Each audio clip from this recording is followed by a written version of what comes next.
What is common between Facebook, Bitcoin, San Francisco, and let's say our telephones? All these seemingly unrelated objects are inherently run by one common principle: network effects. And not just these, our entire life is governed by network effects to some extent. Network effects are mechanisms in any business or product where every new user makes the current product or service or the overall experience of it more valuable to every user.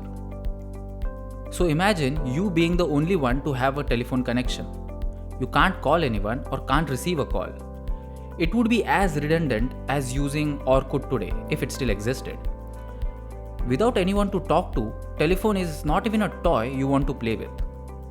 Similarly, what would you choose? Being on Facebook or Instagram alone, or being on these platforms with all your friends there? Of course, you would choose the latter.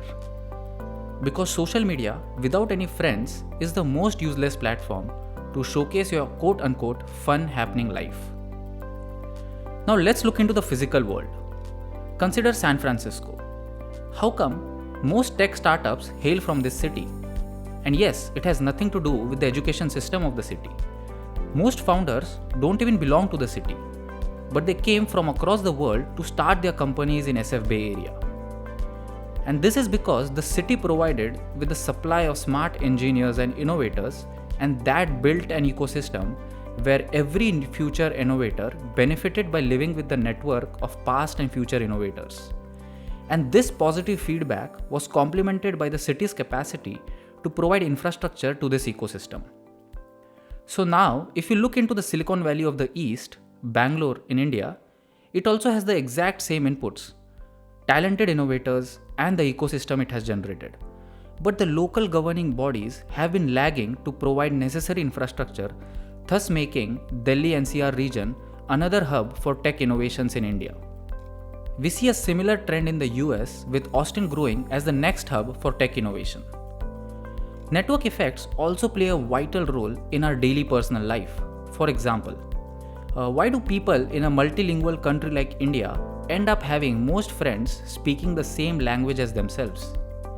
It's because language has a strong underlying network effect that runs in our behavior. And since most of us don't understand other languages spoken in other states in India, we are restricted to friend circle belonging to our own language. Now look into similar multicultural country like US, where the common language of communication is English.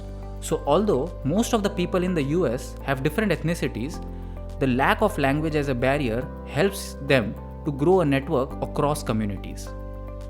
And if we revisit the definition of network effects again, each additional user adds value to the current user base or the overall experience.